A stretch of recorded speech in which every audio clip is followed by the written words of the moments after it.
Welcome back to My Conscious Dad on your hometown station, AM 1220 KHTS. So before we went on the break, we were talking about making up stories, but mostly kids who make up stories and the parents kind of going back and cleaning it up. I guess I kind of want to get off this topic, but first, before we do, I want to ask a question about, I guess, from the kid's point of view.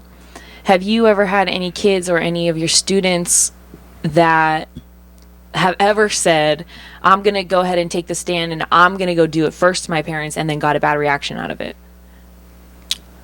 Very few. Some of the kids in my teen advanced course will have shared some of that. Most of them in the first training that I do, they're not that aware. They're not that mature, conscious.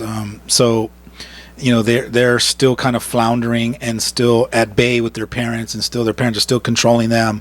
A lot of them don't have a voice, so they don't have that kind of confidence to go back and challenge their parents. But some of the kids that have gone through my trainings, especially if they've done it several times, or they've staffed, or they've done the advanced course, they're a little bit more articulate. So some of those kids do evolve to a higher level, and they will challenge their mom or dad.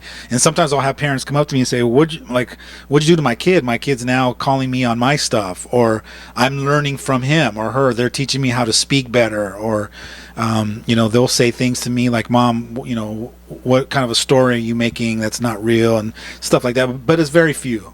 But it's kind of cool, because if you think maybe as a parent you aren't ready to go there, or you don't have the courage yet to start working on yourself in that way, maybe you can trust that if you sign your kid up for something like this, a training with you or with anybody, any type of coaching, that maybe you can let them lead and learn something from them until you're ready to. That's scary for a lot of parents. A lot of parents unconsciously don't want their kids to really outgrow them. Think about it. Imagine you've been, for the last 15, 16 years, been trying to struggle with staying in control of your kids, and then to have them actually become more intelligent and more conscious and more wise, and really develop their voice and their own confidence and be able to speak up for themselves. If you haven't worked on yourself or developed yourself to a higher level, there's a lot of fear there for a mom or a dad to know that now all of a sudden I had no control before, and now I'm going to lose more control. That's why I always talk about the parenting style. The extraordinary parent at a certain age, when their sons or daughters are at 8 or 9 years old, shifts from the controlling style parent into the more of a coaching parenting model, where they learn how to coach them and ask open-ended questions and become more of a mentor. And a lot of parents they're either not taught that or don't realize that that's what's needed, and so they still try to muscle their kids and control them, and that's where they start to butt heads, because the kids don't want to be controlled anymore. They're starting to realize they have a voice, start trying to figure out how to flap their wings and develop their own independence, and that's where that teenage struggle becomes apparent for a mom and dad. And not just that type of parenting, the controlling type of parenting, but the other form of parents who need their kids or need to be needed. So what I think is kind of cool is if you are along those lines, or you think that you may need your kids to feel important, maybe they're the kind of kids that could lead if you feel like you're not ready yet, because everybody can lead. So maybe if you can't do it, or you feel like you're not ready right now, then you send your kids and they can teach you. Yeah, you're talking to, it's like, when you're talking about codependency, it's kind of like a disease. And so if a parent has a codependency and needs to be needed, they're not interested in empowering their kids or sending them to a training or a school where they learn to find their own voice. They're looking for somebody that can, they can keep at bay, that's always handicapped and needs the parent, so the parent has some worth, or to be validated that they're important or that they matter. So you got a major dysfunction going on there. They're not sending their kids to any kind of training or any kind of higher education or emotional spiritual growth centers to develop, because then all of a sudden they don't know who they are. When your kid outgrows you and flies off, you and I would think that would be an amazing thing, right? When we're sitting here talking about it, we're like, man, I would love for my kid to outgrow me. and realize that they're amazing and magnificent and powerful, and they fly out of my coop and they go out into the world and discover something great about themselves and become a contribution. Some parents aren't at that level. That to them, that's like, yeah, no. Yeah, the scariest thing. Yeah, that's not, they're not even thinking about that because it's so at a higher level.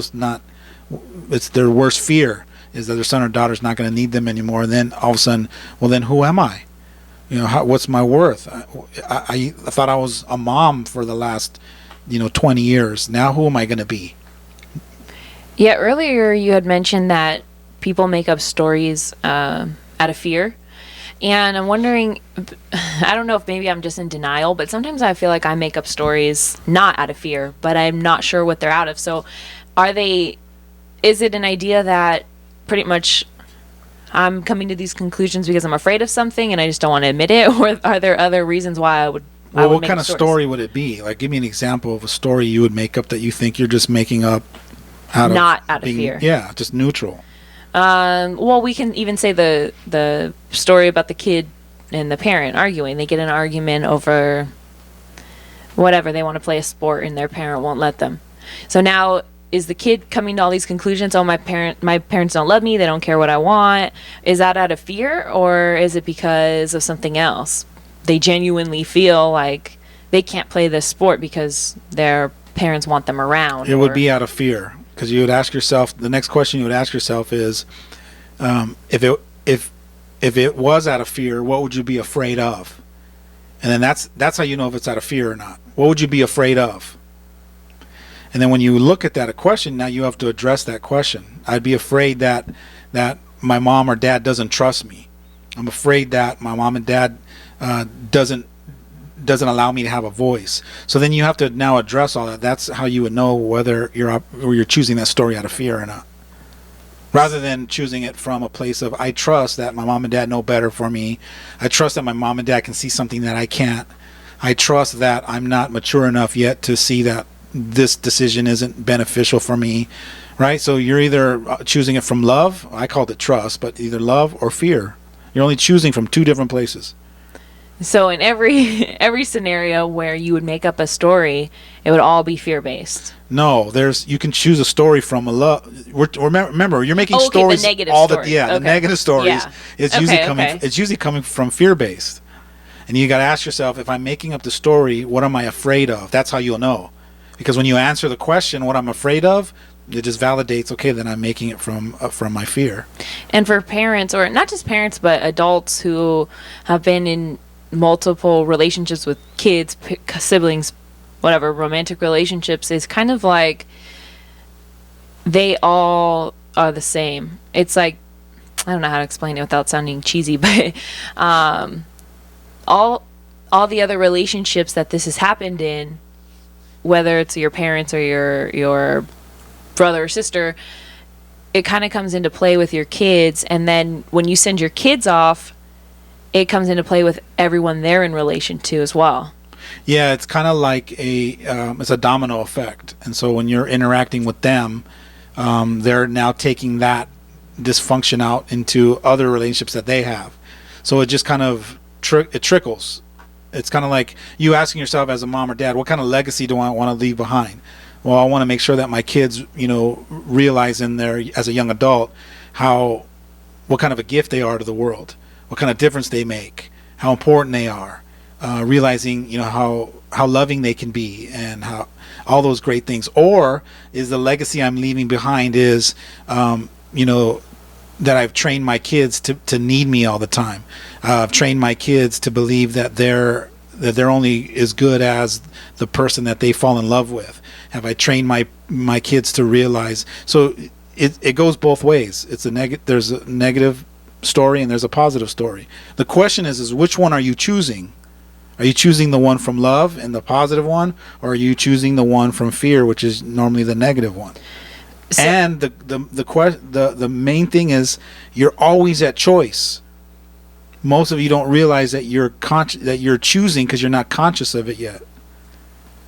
So earlier I had asked you about how to not necessarily control, but like what to do if other people are making up stories. So going off of what you were saying, if I'm dealing with let's say I'm a parent and I'm making up a story, but in a positive way, and I keep making up stories in positive ways, how am I teaching my kid? How is that? Because I make up stories in my mind, so it's not something I necessarily voice. So if I'm choosing to come from love and making up stories from love, how is that going to be teaching my kid? Because when you're speaking from the story you made up that's in your head, they're still experiencing the words that you're using from that story.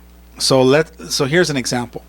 If I made up a story that you're a very talented young lady and have the ability to handle all your circumstances, no matter what the world or life throws at you, and as I'm speaking to you, I'm speaking from that story, the words you're going to hear as they're coming into your ears is, wow, my dad believes in me.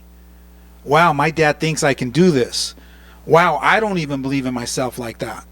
Wow, maybe I can do this. So you're hearing the words that I'm speaking from the positive story of love that I have already created about you. So the question is you're at choice, and since you're a story maker and you're making stories in every scenario, which stories are you going to make up? Which ones are going to benefit you the most? And you're not aware yet that you're choosing yet because you're unconscious. Most of us are unconscious, and we just default to the negative or the fear-based stories all the time. Okay, so as you were saying all that and painting that picture, I was kind of imagining. So you're telling the daughter, or let's say the parents telling the daughter all these great things about themselves. Or let's go the other way. They're telling them all these things that could be self-limiting beliefs on all these things coming from fear, not knowing that the daughter is already has her own things that she's made up, why she can't do something about herself. Right. Correct. So let's say the daughter comes to, let's say us, I go to you and I say I want to play softball, and I start with the negative. You can't play. The last time I sent you, you gave up on yourself.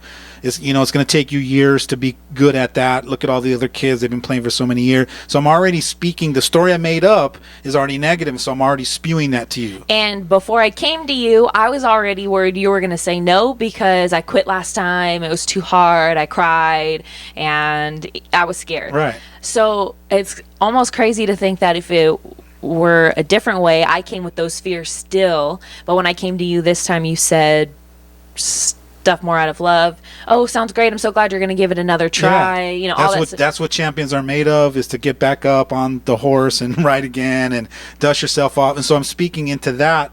Now I'm contradicting all the self-limiting beliefs that you've already created about yourself.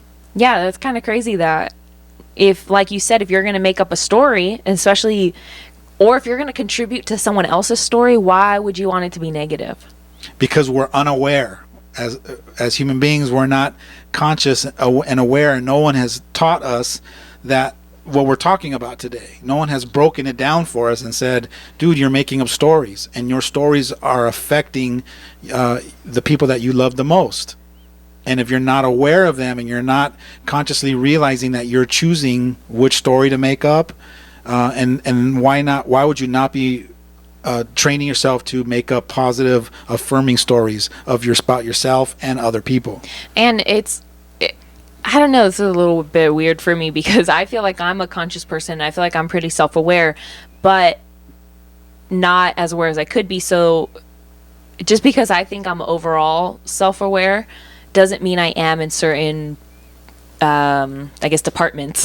You're not. Right. So don't live in the illusion that you are, and I'm not. So I'm not living in the illusion. It's just a constant practice. It's like breathing. That's what I'm trying to say, is that even though you may be aware in certain things, like what your kids need, you're not aware of what they need emotionally. So there's things that you have to consciously every time say, okay, what are they coming to me with? What do they need? And then make decisions from there. Yeah, absolutely. And I think the emotional intelligence is the one common thing that most parents have never been taught or don't realize how important it is, because what we've been taught since we were little is to get smart, be smart, get good grades, educate yourself. And so it's mind.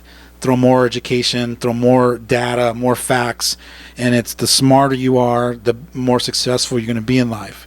And what I've come to the conclusion is no, out of 23 years of working with people, some of the most intellectual people that I work with seem to be struggling even more in relationships, in personal growth, in the relationship even with themselves. So to me, I want to emphasize you develop, and I do this in all my speeches, even when I'm working with teenagers and I'm doing speaking engagements. Some of the universities, I'm talking to the kids and I'm saying, I'm so glad that you want to go and get your degree, but don't hang your whole life and your whole worth and your whole idea of what success looks like on being smart. Because the degree and you being smart is not really what's going to be powerful in your life and living your everyday life. Start developing some emotional intelligence, self-awareness, self-confidence, being aware and questioning things and developing yourself emotionally. And then from emotionally, you're going to get to the next level, which is going to be spiritually. So you got to work on all of it. You can't, today's world, in order to be successful in all areas of your life, you gotta start working on the whole package. I'm not saying you gotta be the whole package or get there. You just gotta start. You can't be lopsided. You can't be a lopsided wheel, because the ones that are very intelligent are struggling and they're suffering in relationships. A lot of times because people don't understand them, or they don't know how to master their own emotions, and it's a mess. You could be a mess. So, speaking, I guess, to those people and a lot of people who are more analytical, because I know my analytical side is still wondering how I'm supposed to stop making up stories and flip them to the positive. You can't stop making up stories. You're a story maker. We're all story makers. We're always going to constantly make up stories. We're doing it even right now as we're talking. We're just one story after another. That's just what we're doing. We're creating our own reality. The question is, are you consciously aware that you're choosing to make up stories? And if you are, why not choose the greater story? Why not choose the one that's going to be empowering, the one that's more loving, the one that's inspirational, rather than the one coming from fear? Like, I hope this doesn't happen. And so it's just, where are you choosing from? That's why in some of the trainings I do, specifically in an experience that we do called the choice line, that's why that's so powerful. Because it really opens your eyes to, wow, in every moment I have an opportunity to, and the power of choice.